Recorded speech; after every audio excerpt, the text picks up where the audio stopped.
Wow, guys, the Black Lives Matter founder and leader, Patrisse Cullors, is out. Okay, it sounds like she is leaving BLM and transitioning to probably retired life somewhere off in the 4 or 5 houses that she's bought with the millions of dollars that she has earned from her activism. Okay, as the Black Lives Matter Global Network Foundation announces a leadership transition. Let's take a look here. Let's read. Names 2 interim senior executives to support organization. Black Lives Matter Global Network Foundation today announced that BLM co-founder and current executive director Patrisse Cullors would be transitioning from her role and named 2 senior executives to support the organization. The senior executives are Makani Themba, chief strategist at Higher Ground Change Strategies and former director of the Praxis Project, and Monifa Bandele, Chief Operating Officer at Time's Up Foundation. Both women have been supporters and advisors of Black Lives Matter since its inception. Quote, as strong advocate for the transformation of Black lives and end of white supremacy, I'm eager to continue the foundation's great work over the coming months, said Bandele. I'm fortunate to follow the creative and successful leadership of so many across the country. We have set a bold path for the foundation.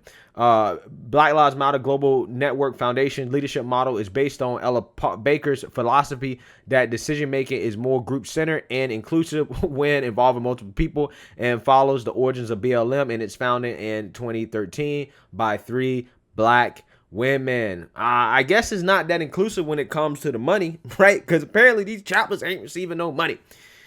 Quote, BLM was and continues to be an organization that is centered on our love for Black people, said Themba. I am looking forward to working alongside the powerful team of Black Lives Matter Global Network Foundation and BLM Grassroots to continue to work towards Black liberation.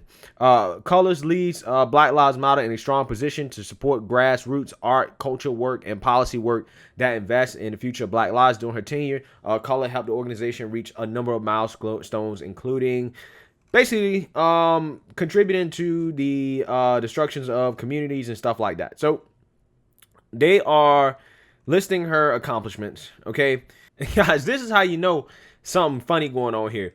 Let's read this at the bottom here.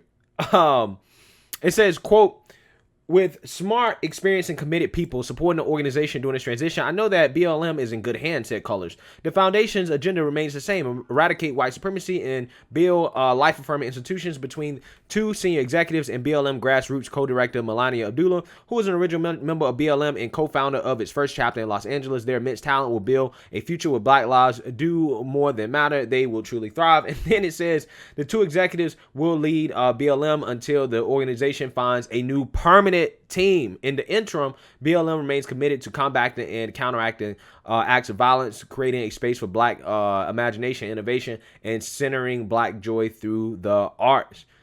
So they're looking for a new permanent team, even though they've transitioned with people that's internal. That tells you right there the fact that they didn't wait to find a new permanent team and that she's not a part of picking the permanent team.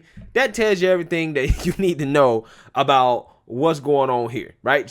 She's getting kicked to the curb, right? That's what's happening here, in my opinion.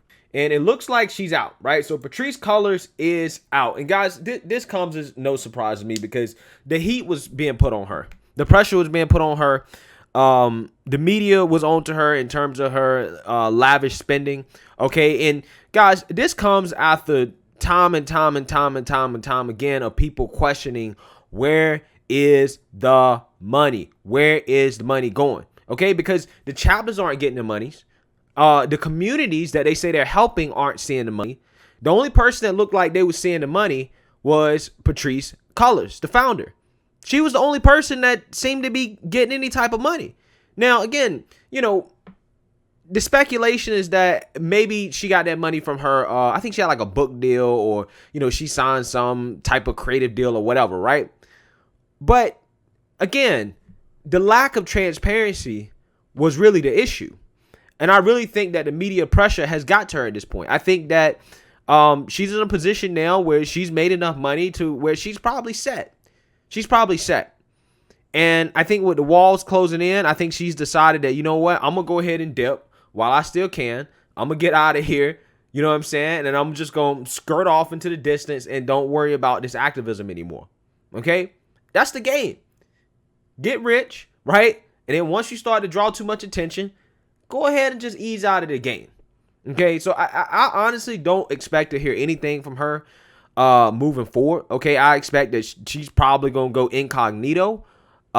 She's basically gonna retire with her family, okay, that apparently lives in her 4 or 5 houses, and we're not gonna hear anything from her anymore. We're just not. Okay, her activism is going to basically skirt off in the distance. She's been enshrined in the Grifton Hall of Fame. Now, what does this mean for the organization and its future moving forward? Honestly, guys, I'm not sure, because it seems like the same people that were advising them are taking over, which in my mind tells me that this is not really a significant change, right? They're still going to continue to operate the way they operate. It's just that she felt the heat to get out of there. Okay. And it's not like they brought in somebody that was completely different, right? That had nothing to do with the organization, that, you know, was doing something else, and they brought in somebody to shake up the whole thing. No, that's not what's happening. They're bringing in people that already believe in the mission, that's not really trying to change anything, that's just trying to carry on the status quo. Now, does that mean they're going to be more transparent about their finances? I don't know. I have no clue whatsoever. But with her being out, I wouldn't be surprised that maybe later on down the road, once she's kind of, again, incognito, that we hear more details about what exactly has this company been spending their money on. Okay? Wouldn't be surprised to hear it whatsoever. I also wouldn't be surprised to hear that maybe there was some internal pressure, right? I talked about the external pressure from the media and whatnot. You know, a lot of these chapters, again, the reports are that, you know, they have been upset. They've been mad because they have not been getting money. So maybe, you know, with their socialist community here, maybe she got voted out. Who knows? Okay, I wouldn't be surprised. I think there's so many possibilities here. I think it's a little bit of everything. I think a lot of these people in these chapters probably were really starting to question her leadership, this whole company. And really, you know, you can't operate if these chapters decide to revolt, because these are supposed to be the grassroots movements. Okay, that's supposed to be the grassroots movement. Without your grassroots movement, and if they delegitimize you, then yeah, it's gonna be hard for you to raise money. It's gonna be hard for you to operate. And I think these chapters had enough, and they were fed up. They were fed up. I think a lot of them was just like, you know what, we're not gonna operate anymore, or we're not doing this anymore. We don't want to be a part of this anymore if she continues to be the leader and is not transparent and is not giving us money. Okay. And honestly, that's probably a little bit of what happened here. It's probably a little bit of internal and external. And moving forward here, like I said, it's going to be the same, right? And, you know, the only thing that may change, in my opinion, is that they may, again, be a little bit more transparent. And hopefully they do start sharing some money with these chapters, even though I don't agree with what the chapters are trying to do, like spending money on art and dumb stuff. Bruh, if you're not spending money on entrepreneurship and business and basically financial education, you're wasting your money. I'm so serious. Like, all this activism stuff, guys, like, you know what it really comes down to? It comes down to money, right? If you spend money helping people make more money, okay, that's how you're going to create real change, right? Real change comes from economic opportunity. Point blank, period. If you're not willing to invest in kids getting a financial education, financial literacy, if you're not willing to invest in creating jobs, creating businesses, funding businesses, okay, then just stop with the activism. You're not doing anything. I don't care about the whole, you know, super woke, intersectionality and gender studies and art and culture. I don't care about any of that stuff. Okay? And I think that's the problem with a lot of these activists. They want to promote things that don't amount to a hill of beans. Okay? If your art can make you some money, if you can sell your art, great. Let's promote art. But if you just creating art to be creating art, that ain't gonna do nothing. Okay, it's time, you know, for these organizations, you know, really to stop with the BS and really focus on trying to solve the key issues that are plaguing these communities, which is economic opportunity, right? It's all about money. Okay, but regardless, you know, we'll see. Who knows? I mean, like I said, I just would expect that, you know, maybe some information is going to come out, right, that may put her in hotter water than she already is, and she's just ready to dip out and just be done with the organization, move on with her next life, move on to something else in her life, which, again, looks like she's doing. That's my guess in terms of what's going on, but let me know what you guys think. Make sure you like, comment, and subscribe. Most importantly, share a Black conservative perspective. Peace.